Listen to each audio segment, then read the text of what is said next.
वाशिम शहरातून अकोला नाका ते सुंदर वाटिका दरम्यान जे काँक्रीट रस्त्याचं काम सुरू आहे त्याच्या आजूबाजूला ज्या नाल्या झाल्या आहेत त्या तुटक प्रमाणात झाल्या आहेत। अर्धवट या नाल्या आहेत। या अर्धवट नाल्यामुळे येणाऱ्या पावसाळ्यात नाहक या ठिकाणच्या ज्या वस्ती येतात, वस्ती असो, लघु उद्योग असो, यांना त्रास सहन करणे मिळणार नाही।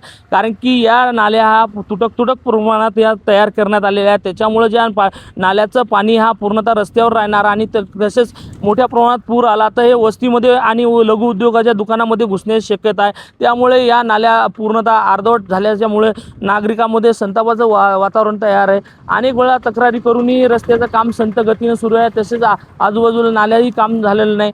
आपण बघू शकतो दुसऱ्या बाजूने तर नाल्याही तयार झाल्या नाहीत। त्याच्यामुळे आता हे पाणी एका बाजूला दुसऱ्या बाजूला जर जायचं म्हटलं तर वस्तीमध्ये घुसण्याची शक्यता आहे। विशेषतः म्हणजे हे अर्धवट टप्प्यात ज्या नाल्या केलेल्या आहेत त्याच्यामुळे मोठ्या प्रमाणात त्रास सहन करणे मिळते। तसेच आजूबाजूचे जे लघु उद्योग आहेत, जे दुकानदार आहेत, त्यांच्या दुकानामध्येही पाणी घुसण्याची शक्यता आहे। त्यामुळे आता नागरिकांना अनेक वेळा मागणी केली आहे या नाल्या लवकरात लवकर पूर्ण कराव्या। मात्र आता सध्या पावसाळ्यात दिवस अवघ्या काही दिवसावर येणार आहेत। त्यातच ह्या नाल्या कधी होणार हेही प्रश्न आता नागरिकांना पडला आहे। विशेष म्हणजे या नाल्या जर पूर्णतः झाल्या नाही तर अनेक घरामध्ये आणि तसे दुकानामध्ये पाणी जाण्याची शक्यता आहे। कॅमेरामन सचिन राणेसह विठ्ठल देशमुख, TV9 मराठी, वाशिम।